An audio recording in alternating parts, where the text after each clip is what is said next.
Listo. Listo. Estamos en tus manos, Juan Carlos. Bueno, buenas noches. Muchas gracias por este espacio. Voy a tratar de ser lo más breve posible. Tengo varios casos de sentencias de la Corte Constitucional y quiero simplemente poner en contexto y traer algunos conceptos. Espero no ser muy agotador con el tema. Vamos a decir primero que la Organización Mundial de la Salud, OMS, definió en 2009 el aborto como la interrupción del embarazo cuando el feto todavía no es viable fuera del vientre materno. Los derechos sexuales y derechos reproductivos son derechos humanos de carácter fundamental. Mediante la declaración de la Conferencia Internacional sobre Población y Desarrollo del Cairo de 1994, se reconoció que los derechos reproductivos tienen relación directa con otros como la dignidad, la igualdad, el libre desarrollo de la personalidad, la información, la salud y la educación. Dentro de los derechos sexuales y derechos reproductivos se han reconocido, entre otros, los siguientes: el derecho a la intimidad personal, a la igualdad de sexo y género, el respeto a las decisiones personales en torno a la preferencia sexual, la decisión sobre el número de hijos e hijas, el espaciamiento entre ellos, la libertad para elegir métodos anticonceptivos, el derecho a la información veraz, completa y oportuna, el acceso efectivo a servicios de salud sexual y reproductiva y la interrupción voluntaria del embarazo, que la vamos a conocer como IVE o IBE. Vamos a empezar por el primer caso, que es tal vez, o primer caso no, vamos a hablar de un caso paradigmático en Estados Unidos en los años 70, y es el llamado caso Roe and Wade.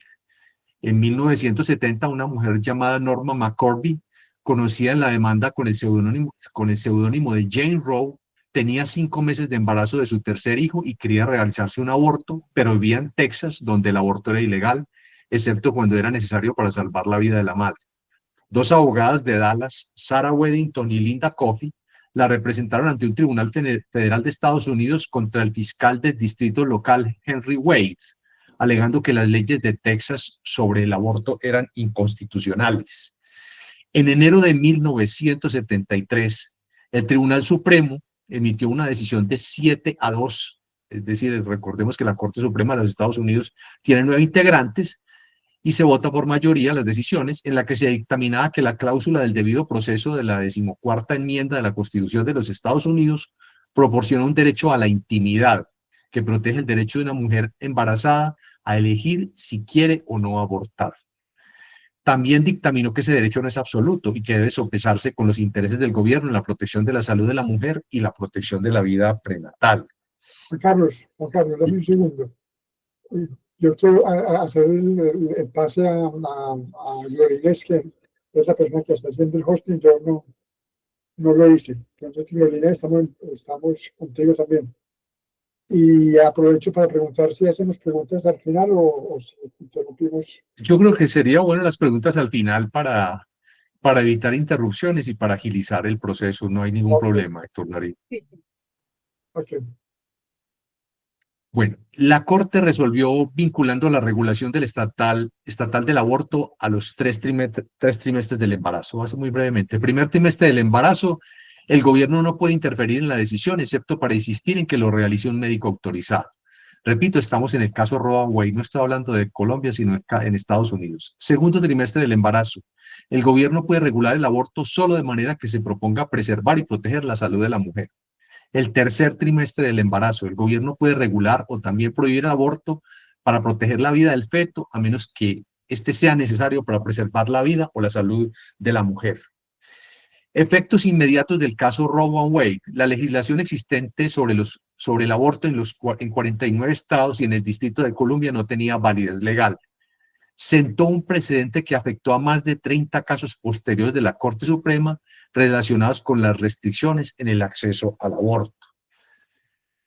Posteriormente, el caso Dobbs and Jackson Women's Health Organization. Se trata de la constitucionalidad de una ley del estado de Mississippi de 2018 que prohibía la mayoría de las operaciones de aborto después de las primeras 15 semanas de embarazo.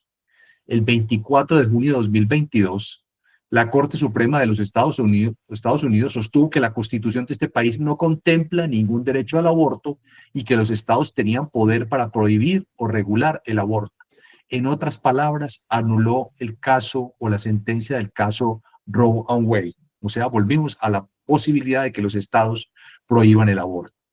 En Colombia, vamos a decir brevemente que el artículo 122 del Código Penal nuestro eh, es el que sanciona el delito de aborto y señala que la mujer que causare su aborto o permitiere que otro se lo cause incurrirá en prisión de 16 a 54 meses. A la misma sanción estará sujeto quien, con el consentimiento de la mujer, realice la conducta prevista en el artículo anterior. Hay una sentencia paradigmática en Colombia de la Corte Constitucional que es la sentencia C-355-2006. Y vamos a decir que antes de la expedición de esa sentencia C-355-2006, el artículo 122 del Código Penal contenía una prohibición absoluta de interrumpir o poner fin al embarazo de manera voluntaria o pena de sanción penal. Actualmente, el aborto es legal hasta la semana 24, conforme la sentencia C-055 de 2022, y después de ese plazo continúan vigentes las tres causales despenalizadas en la sentencia C-355-2006, y ya vamos a hablar de ese tema más adelante. Aquí hay unas líneas jurisprudenciales, pero ustedes no son abogados ni les interesa este tema. Simplemente el que quiera conocerlo de pronto, cómo ha evolucionado la jurisprudencia de la Corte Constitucional en el tema del aborto. Pero vamos a hablar de esa sentencia como llaman los juristas, una sentencia hito, una sentencia que creó una línea que ha venido trazada desde hace casi 20 años y repito, es la C-355-2006. Allí se determinó la exequibilidad condicionada del artículo 122 del Código Penal. ¿Qué es eso de exequibilidad condicionada? Significa que un artículo, cuando es exequible, es acorde a la Constitución, pero condicionada significa que no todas las interpretaciones están acordes con esa Constitución, sino que debe serlo bajo el entendido que declare la Corte Constitucional como Tribunal Supremo en Colombia. Entonces, la exequibilidad condicional al artículo 122 del Código Penal, comillas, en el entendido de que no se incurre en delito de aborto cuando con la voluntad de la mujer la interrupción del embarazo se produzca en los siguientes casos. 1. Cuando la continuación del embarazo constituya peligro para la vida o la salud de la madre certificada por un médico. 2. Cuando exista grave malformación del feto que haga inviable su vida, certificada por un médico. Y 3. Cuando el embarazo sea resultado de una conducta debidamente denunciada, constitutivo de acceso carnal o acto sexual sin consentimiento, abusivo o de inseminación artificial o transferencia de óvulo fecundado no consentidas o de incesto. Estas son las tres causales donde el aborto no es punible penalmente. Ahora, quiero brevemente decir que no es que se esté imponiendo el embarazo como maliciosamente se dice. A nadie se le impone el embarazo en Colombia ni en ningún país del mundo. El aborto no se está imponiendo, simplemente se está permitiendo bajo unas hipótesis previamente establecidas. Es como, irónicamente, alguien dice con la tolerancia a la diversidad sexual, que con tal de que la homosexualidad no la hagan obligatoria. Eso es una charla peyorativa sobre los avances de los derechos. La sentencia C-355-2006 estableció que la vida no tiene carácter absoluto y se puede ponderar. Sí, la Corte ha dicho de tiempo atrás que no hay derechos con carácter absoluto, ningún derecho. Por ejemplo, pongamos el caso cuando una persona está en peligro porque la van a atacar, esa persona puede responder y matar a otra persona en lo que llamamos la legítima defensa. O sea que no hay escenarios donde la vida tenga un carácter absoluto, si incluso yo puedo quitarle la vida a otro en una situación de legítima defensa, por poner algún ejemplo. Consideró que la penalización absoluta del aborto cosificaba a la mujer y viola su dignidad al considerarla un medio para alcanzar un fin reproductivo. Es decir, lo que busca la sentencia es dignificar a la mujer.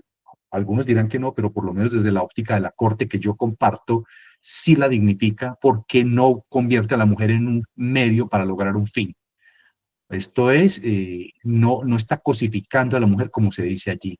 Reconoció la existencia de un verdadero derecho fundamental a la interrupción voluntaria del embarazo. Es decir, tiene la categoría de derecho fundamental el derecho al aborto.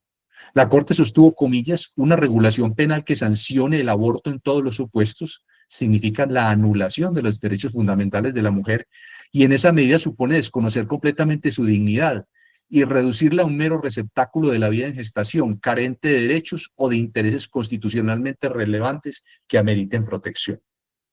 Por supuesto, no sobra decirlo que eso no es exclusivamente de Colombia. Algo más, lo de Colombia, el criterio de Colombia ha sido tomado de cortes internacionales, y entonces no se trata de de que nosotros seamos tan pioneros en el tema como se quiere hacernos ver.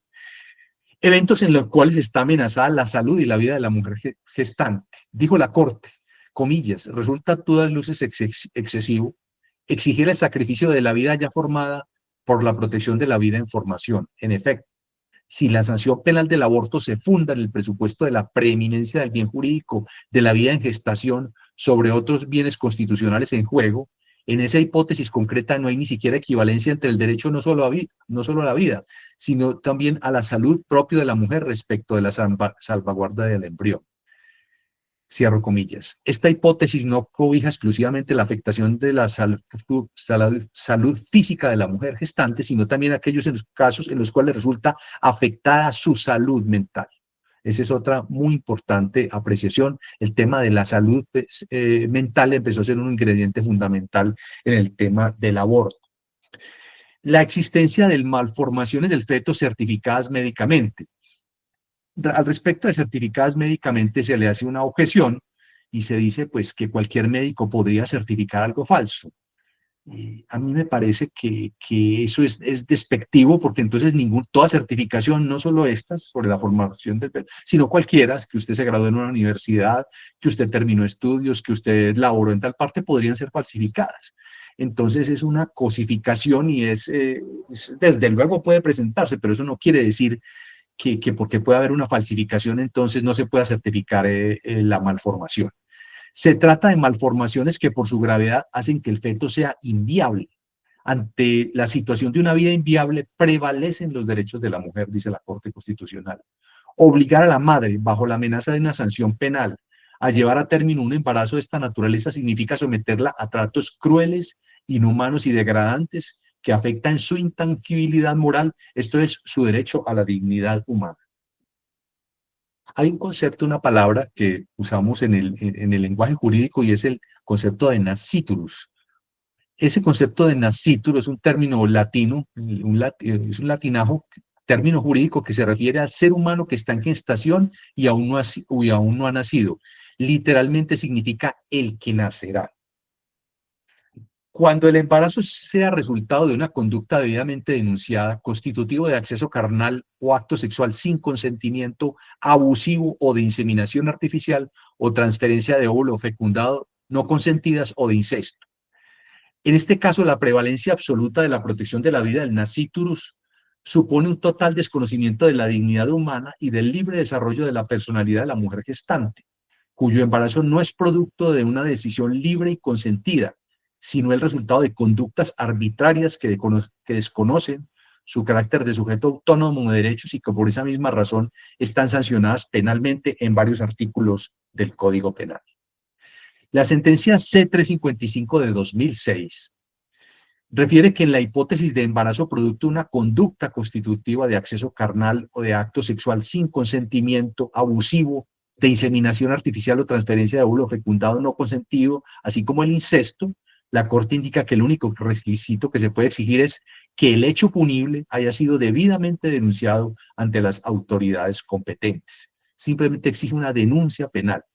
Y en la Corte, en esa sentencia C-355 de la Corte Constitucional, señaló que no se podría exigir, ni siquiera por vía legislativa o reglamentaria, evidencia forense de penetración sexual. Óigase bien, esas son algunas de las argucias jurídicas para impedir el aborto. Pruebas que avalen que la relación sexual fue involuntaria o abusiva. Un supuesto puramente machista.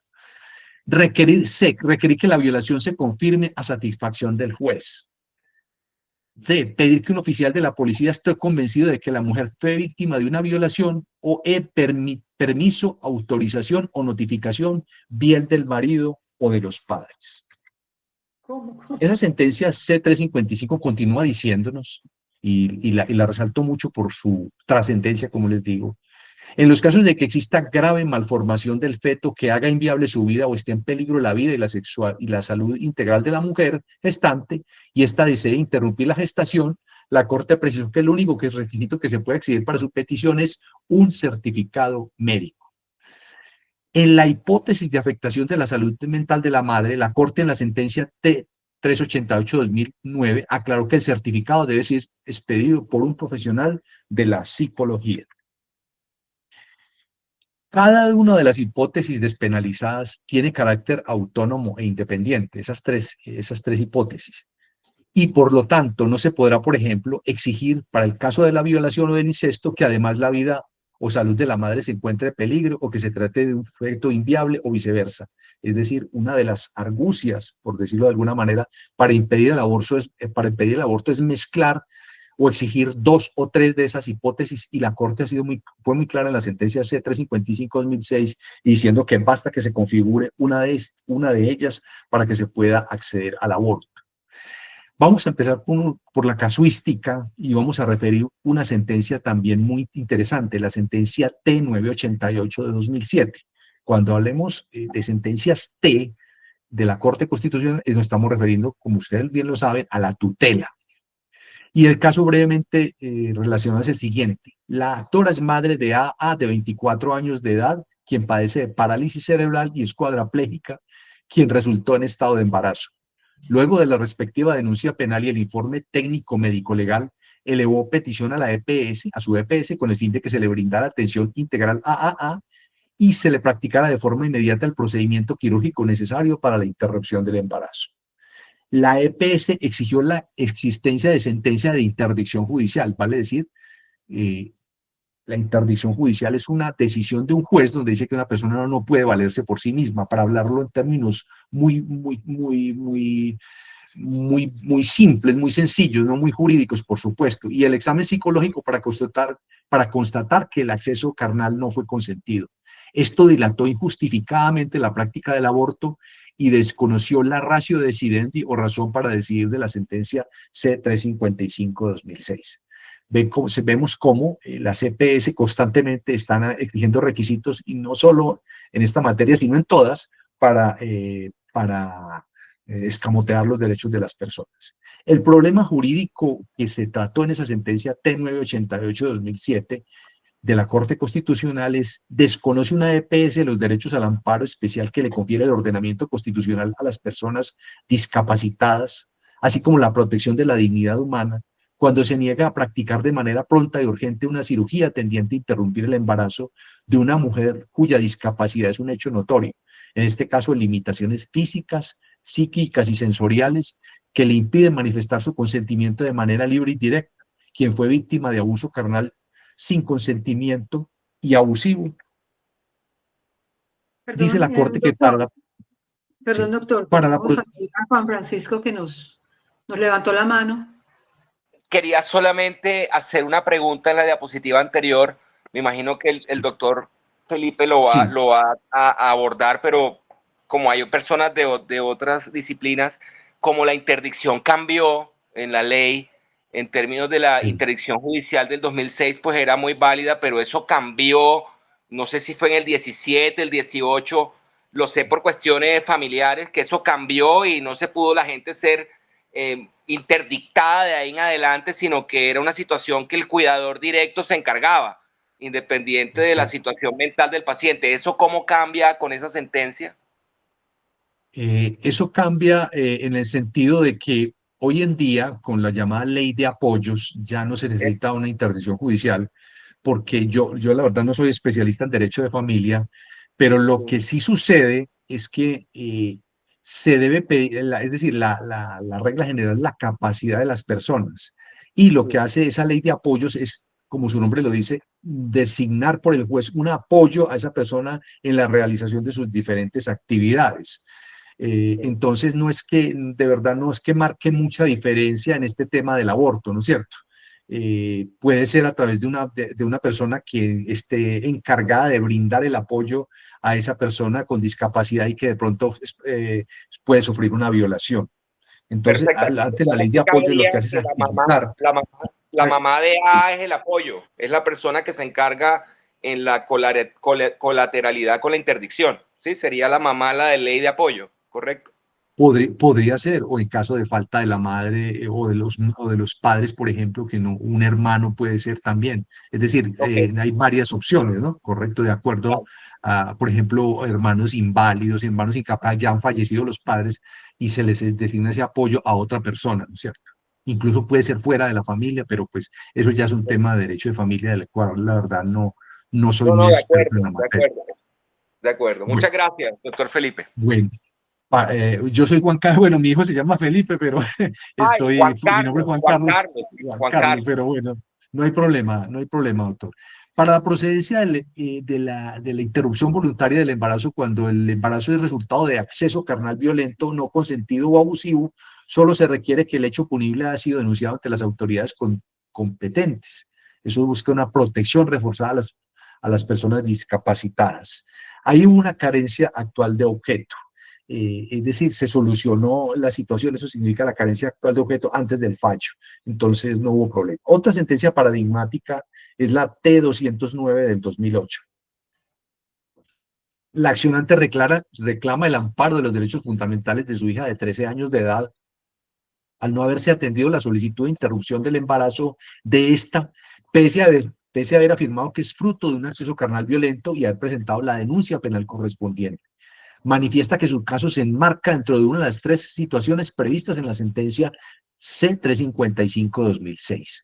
La menor fue remitida a más de 5 instituciones de salud sin que le hubiera sido practicado el procedimiento de interrupción voluntaria del embarazo por ninguna de ellas, con fundamento en que todos los profesionales de la medicina presentaron objeción de conciencia y ninguno de ellas la remitió a un médico que sí estuviera habilitado para llevar a cabo el citado procedimiento. ¿Qué es eso de la objeción de conciencia? Ya lo vamos a mirar aquí a renglón seguido, y para que a veces hay términos que no se entienden, que son muy de los vocablos jurídicos, y las personas a veces no los entienden. La falta de denuncia no puede ser pretexto para la interrupción del embarazo cuando se trata de una menor de 14 años. Cuando se trata de menor no puede pretextarse la falta de denuncia. La prohibición total del aborto es inconstitucional, pues le da prioridad al valor de la vida del nasciturus y sacrifica en absoluto los derechos fundamentales de la mujer. La objeción de conciencia es la convicción de carácter religioso debidamente fundamentada. ¿Qué dice la Corte en esta T-209 brevemente? No puede presentarse de manera colectiva, no son titulares de personas jurídicas. Vale decir, una clínica no puede decir que no hace embarazos. Eso tiene que decirlo cada médico. Esa objeción de conciencia la debe presentar cada profesional de la medicina de manera particular y no puede ser institucional. Obligación de proceder a remitir de manera inmediata a la mujer embarazada a otro médico que sí esté dispuesto a practicar el procedimiento. Eso es otro tema bien delicado, que si el médico no lo hace, sí debe remitir a un médico que sí lo haga, pues eso puede generar su responsabilidad. La sentencia T-209 de 2008 se condena en abstracto a la indemnización de perjuicios a la EPS y solidariamente a las IPS de su red y a los profesionales de la salud que atendieron el caso, ¿no es cierto? Ordenó investigaciones disciplinarias y penales a jueces que fallaron en primera y segunda instancia la tutela. Otra sentencia también interesante es la T-946 del 2008 y señala que los tribunales de ética médica tienen competencia para estudiar la falta disciplinaria en que pudieron incurrir los médicos que no remitieron a la mujer embarazada a otro profesional de la salud para que le practicara la interrupción voluntaria del embarazo de manera oportuna ante la presentación de la objeción de conciencia. Vale decir, se le permite la objeción de conciencia, pero el médico tiene que saber o tiene que direccionar a la persona, al profesional donde sí pueda practicarse el aborto y so pena de ser sancionado por los tribunales de ética médica. Y señala en esa sentencia T-946 del 2008 que no es competencia del juez determinar la oportunidad para realizar la interrupción voluntaria del embarazo. Mire que se utiliza no la palabra aborto, sino que mire que se utiliza la cláusula o la frase o la palabra o el acrónimo IVE, interrupción voluntaria del embarazo. El peticionario, quien obra en nombre de su compañero permanente, solicitó le fuera realizado a esta última el procedimiento de interrupción del embarazo por grave malformación del feto, de conformidad con la sentencia C-355-2006. El ginecólogo determinó que se debía proceder a la IVE, pero exigió para ello una orden judicial previa para realizar tal intervención quirúrgica. Límite a la titularidad de la objeción de conciencia. Como ya se dijo, solo podrá objetar conciencia al personal que realiza directamente la intervención médica, lo que excluye a personal administrativo, al que lleva a cabo actividades médicas preparatorias o posteriores a la intervención, ¿sí? El funcionario judicial se encuentra ante la obligación de solucionar el problema que ante él se plantea con base en la Constitución y la ley. No es dable con base en convicciones religiosas, políticas, filosóficas o de cualquier otro tipo faltar a la función. Vale decir, la objeción de conciencia a los médicos está severamente restringida por la Corte Constitucional. Esa misma sentencia T388 del 2009 señala que si solo existe una persona profesional de la medicina que pueda practicar la interrupción voluntaria del embarazo bajo las hipótesis previstas, entonces deberá practicarlo. La restricción a la libertad de conciencia del médico es totalmente legítima. Esto es, lo que dice la Corte, es que usted puede exigir, usted puede exhibir o predicar una objeción de conciencia, pero también es legítimo que se le restrinja esa libertad de conciencia al médico cuando hay un solo profesional de la medicina que pueda practicar la interrupción voluntaria del embarazo. Esto conlleva la protección, entre otros, del derecho a la vida y la salud de la mujer embarazada. Otra sentencia también interesante, la T636 de 2011, señala que es obligación de la EPS y de los médicos tratantes, en caso de sospecha de malformaciones en el feto, ordenar las valoraciones necesarias para que los especialistas en salud determinen si el caso se enmarca en la hipótesis y bajo parámetros estrictamente científicos la viabilidad de la intervención. Nótese que si decimos que las malformaciones hagan inviable su vida, no se refiere a una eugenesia ni a otro tipo de situaciones como en la época de los nazis, donde se practicaba esa eugenesia, es decir, los seres humanos deberían nacer sin ningún tipo de problemas físicos. Aquí no se trata de eso, simplemente que haga inviable la vida. Carencia actual de objeto. La posible amenaza o vulneración a los derechos a la salud sexual y reproductiva del accionante se encuentra superada.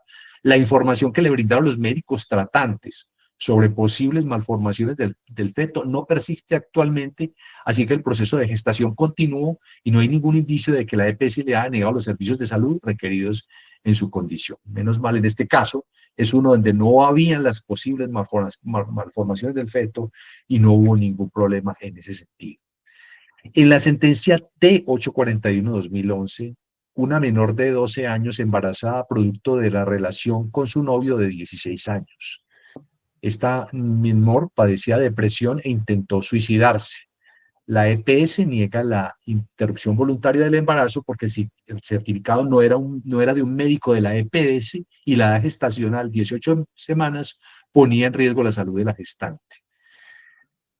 Dentro de las barreras inadmisibles a la interrupción voluntaria del embarazo se encuentra la realización de juntas médicas que ocasionan tiempos de espera injustificados. Esas juntas médicas que lo que hacen es dilatar para que pase el tiempo en el que pueden realizarse la IVE y entonces torpedear los derechos de las personas. Condenan a extracto a la EPS por daño emergente y demás perjuicios causados por la negativa de la IVE. No se ha fijado límite temporal para la realización de la IVE en los casos despenalizados, lo que no permite al juez ni a otra autoridad particular que participe en el sistema de salud establecer una regla general que impida después de cierto tiempo de gestación.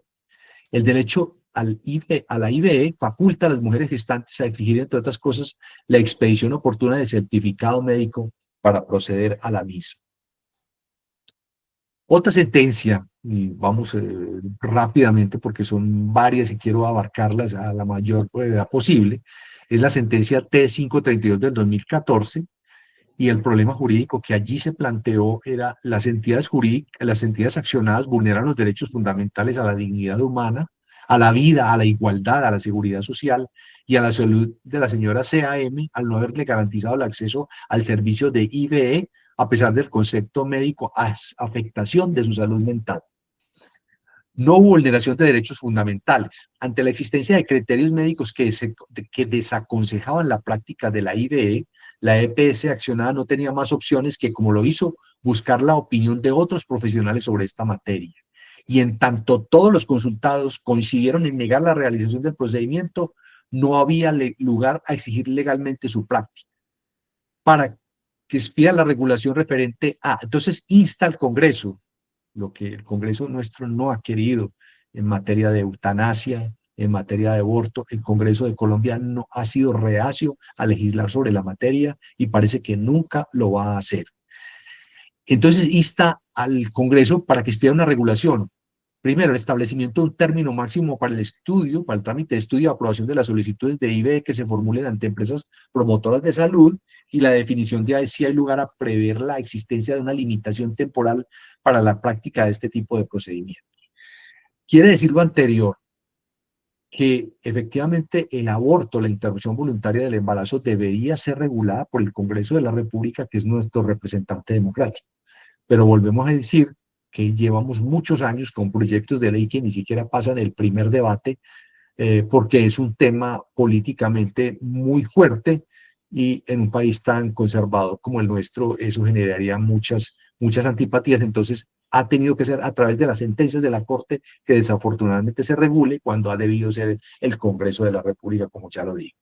La sentencia T-301 del 2016, la EPS vulneró el derecho fundamental a la IVE por cuanto demoró la atención y el diagnóstico oportuno y adecuado que determina la procedencia de la IVE.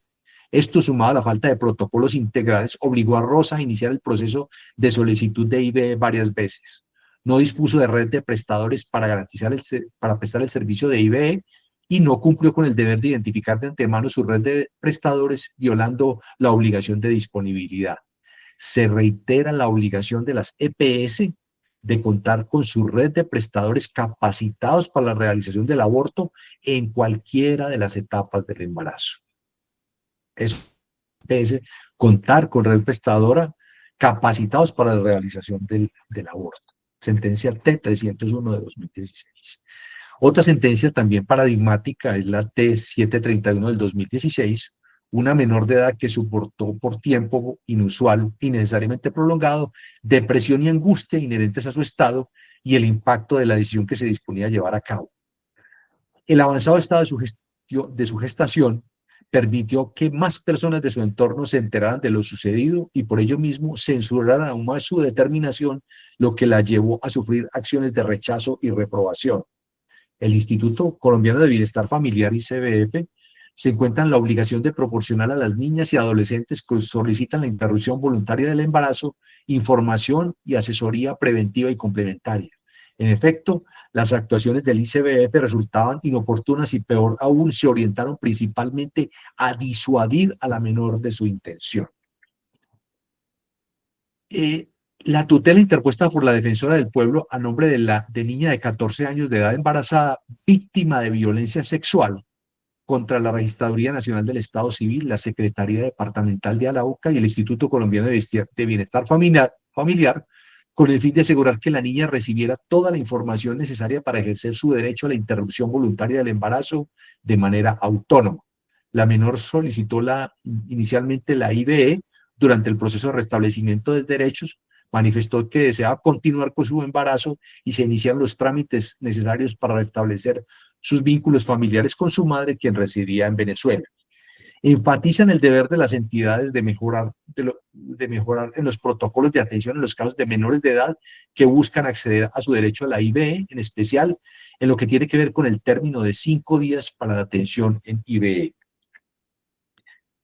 En esa sentencia T697-2016, los derechos de los niños y niñas, de las niñas y niños y adolescentes que solicitan la IVE son: tomar la decisión de manera autónoma, la guarda de la confidencialidad, recibir atención prioritaria en los casos de violencia sexual y de acuerdo a los protocolos, y la presentación de quejas por parte de la autoridad competente en caso de dilación injustificada en la prestación de los servicios de interrupción voluntaria del embarazo. A ver, en la sentencia C274, ¿será que ya sigo para porque es que se me está alargando mucho, y entonces quiero entrar a la sentencia C055 de 2022. Esa también es una sentencia, así como la C355 de 2006, la C055 de 2002 tiene mucha importancia. Recuerden que dijimos que la sentencia T era la de tutela, la sentencia C es de constitucionalidad.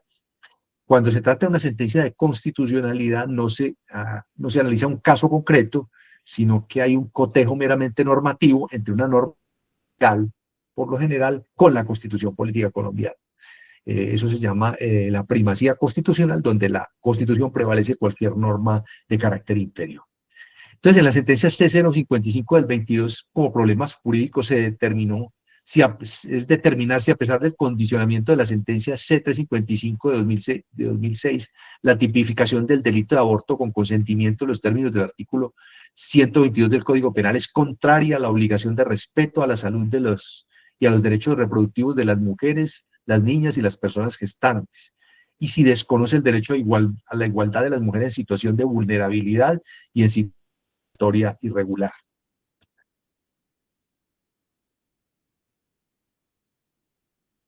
Y las personas gestantes, en especial frente a la posibilidad de actuar conforme a sus convicciones en relación con su autonomía reproductiva, y si es compatible con la finalidad preventiva de la pena y satisface las exigencias constitucionales adscritas al carácter de última ratio del derecho penal. ¿Qué es eso de última ratio del derecho penal?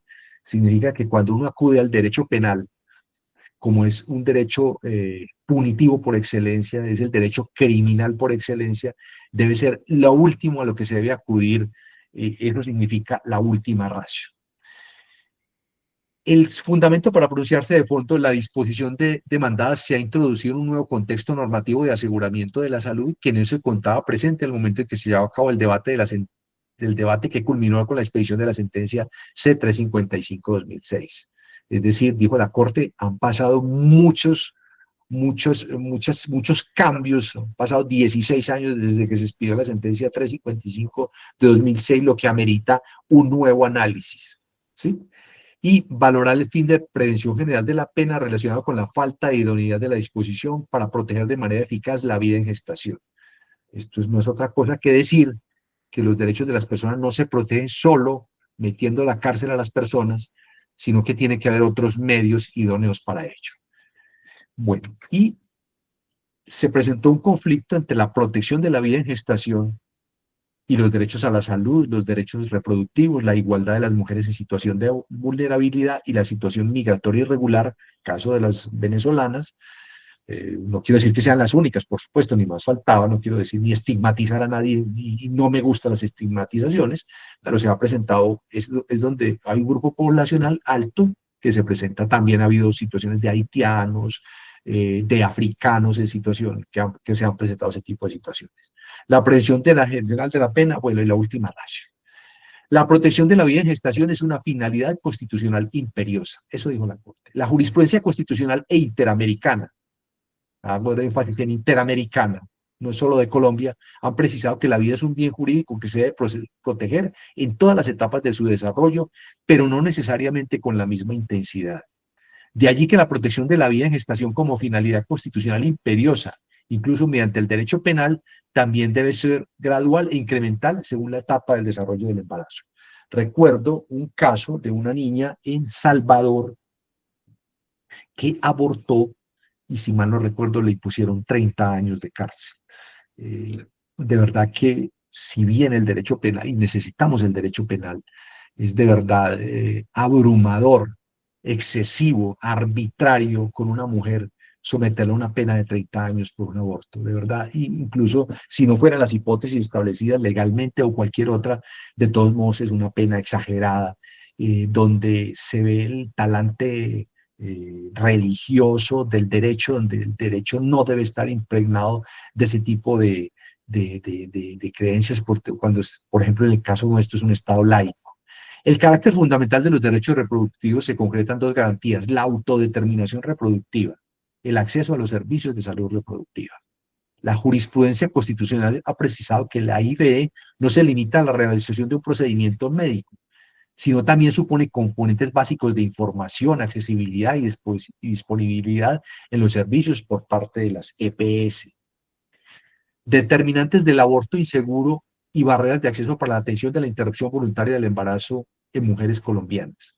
Destaca la Organización Mundial de la Salud que los países en los cuales el aborto es ilegal, las mujeres se ven obligadas a recurrir a la práctica de procedimientos médicos inseguros que ponen en riesgo su vida y su salud y dan como resultado que actualmente 67.000 mujeres mueren por abortos mal practicados, lo que equivale al 13% de la mortalidad materna.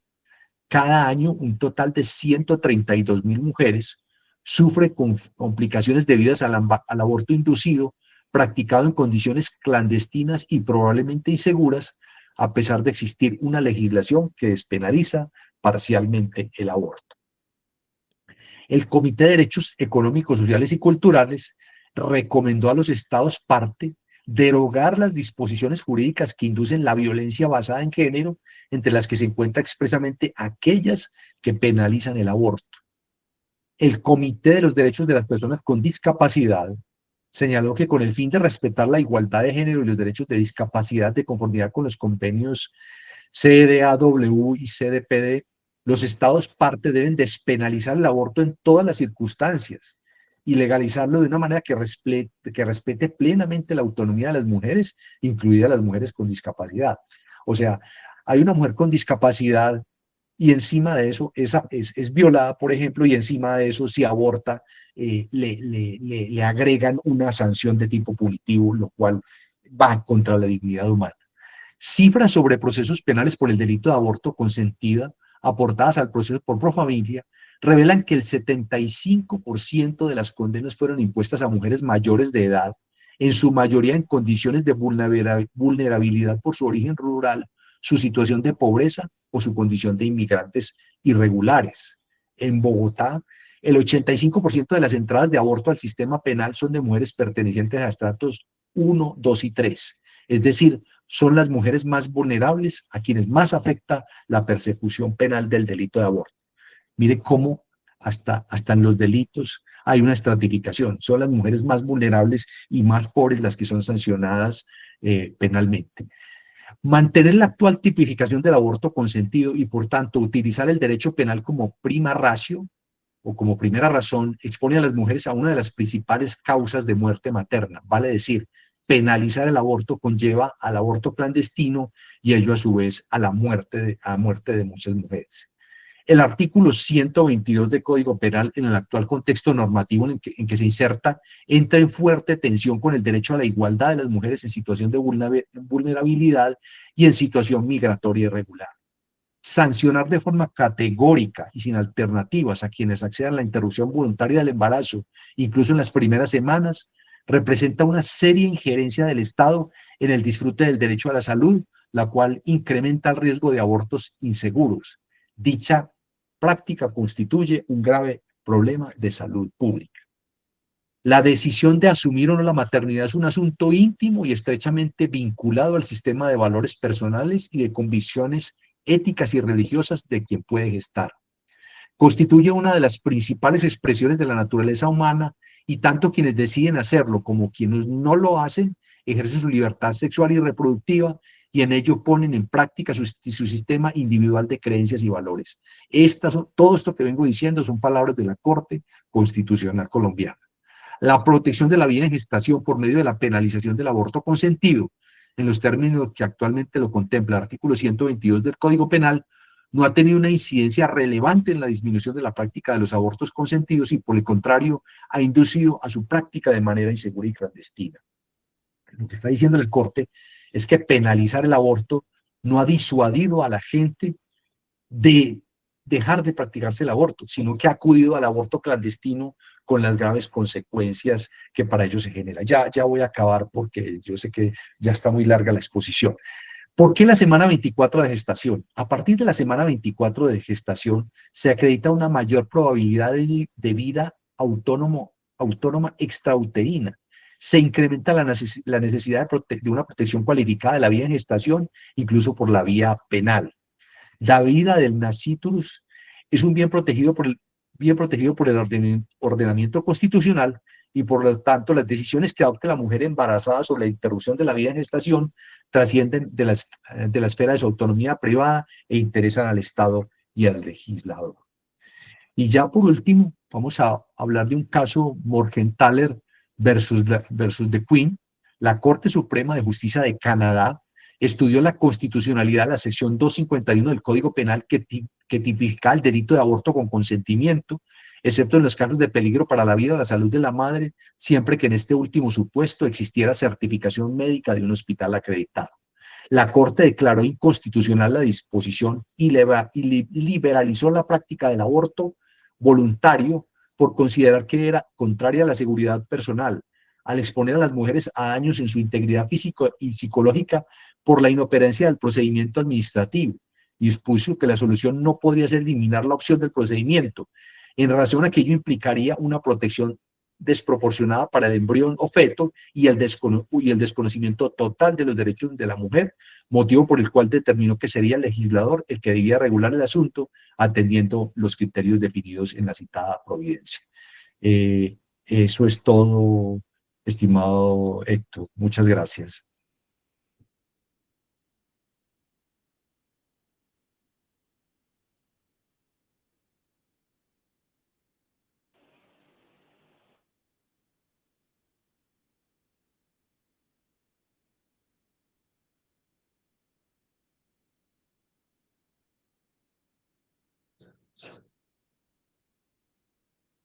¿Alguien tiene alguna pregunta con respecto a la ponencia que se acabó de presentar?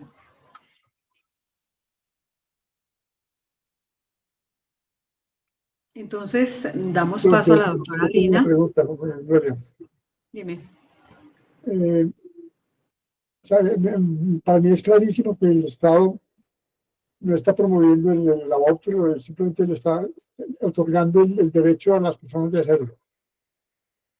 Y la parte de estadísticas que plantea Juan Carlos al final me parece muy interesante, porque finalmente es lo que yo llamaría la economía de vida. O sea, es en realidad, en términos estadísticos, que se ve de acuerdo a la acción del Estado versus la penalización. O sea, ¿qué es lo que es más saludable en términos de vidas? ¿Permitir el aborto o prohibirlo? Porque prohibirlo ya consigue la atención, o sea, el aborto clandestino.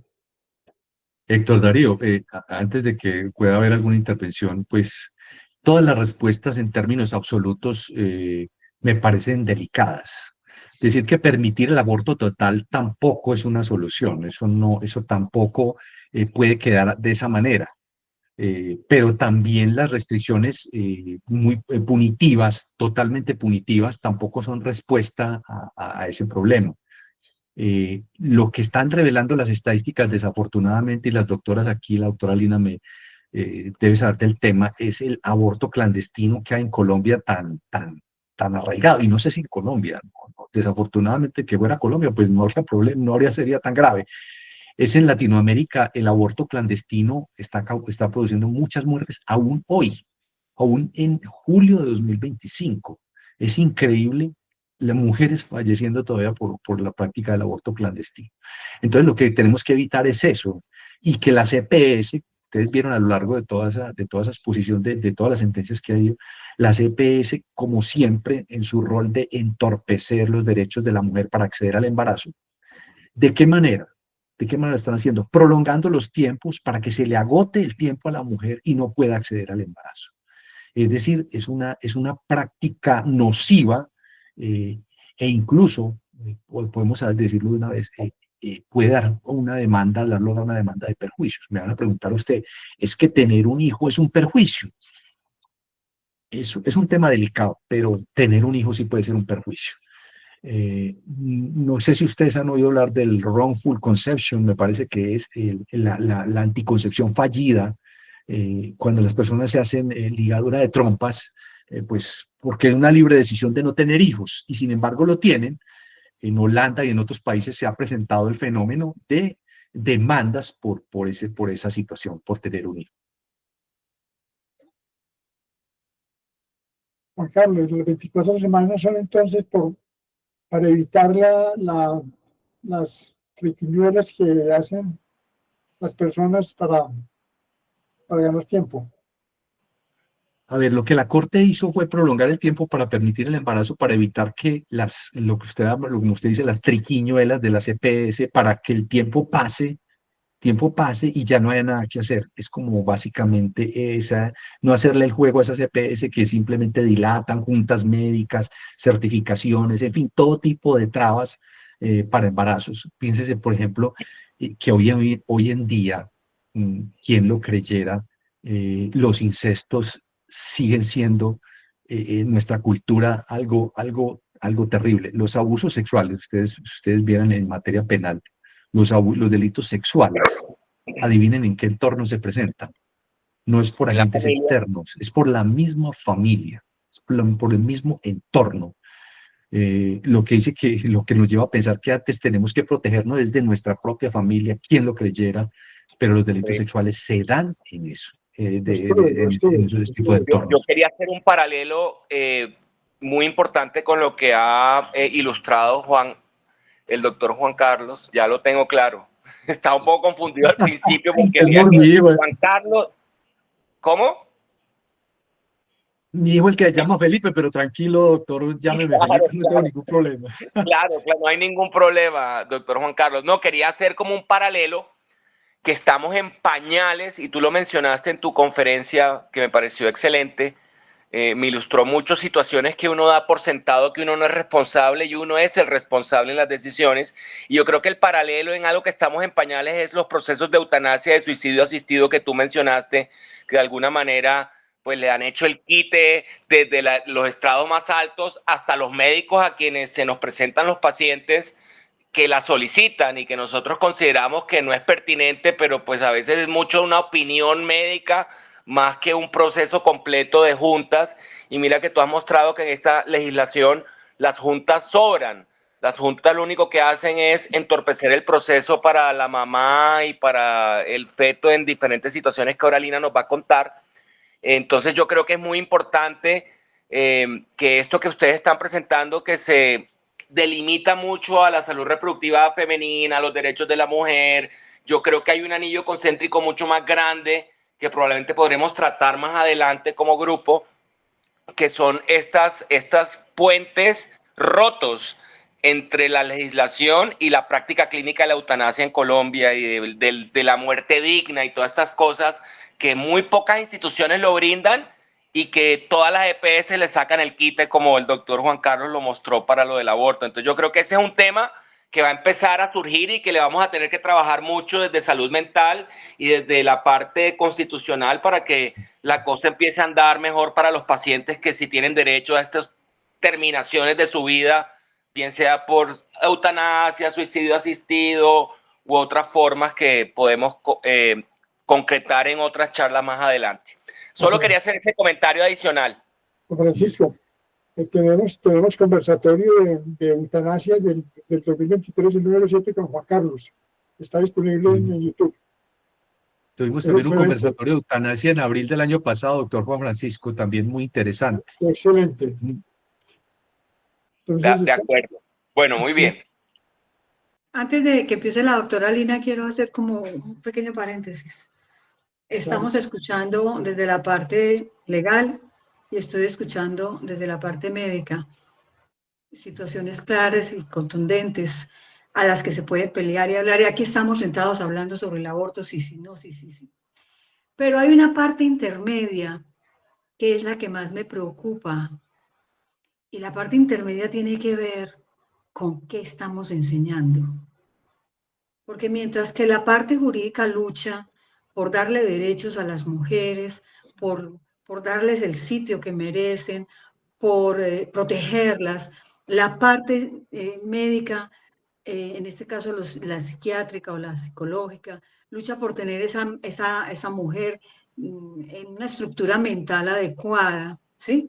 Y la parte de los médicos que hacen los abortos que alargan todo aquello, y muchas de esas situaciones de alargar no necesariamente se dan exclusivamente por querer alargar el tiempo, sino por el miedo del médico a ser atacado a futuro, a ser condenado, a que esa persona revierta su situación o aparezca el papá de esa niña, el tío de esa niña, demande al médico por lo que está pasando. O sea, es más serio de simplemente decir es que la EPS no quiere hacer nada. Pero yo quiero que tengamos en cuenta el camino que no hemos visto y que yo no veo en ninguna discusión, y es qué estamos educando, qué estamos haciendo por esos niños y niñas que se van a relacionar de manera normal, porque esos son un hombre y una mujer. Y vinieron para eso, para unirse, y vinieron para generar familia. Por eso están aquí. Nosotros, todos los que estamos aquí presentes, somos posibles por ese motivo, porque un hombre y una mujer se quisieron, se amaron o se violaron, qué sé yo, ¿sí? Pero qué bueno tener una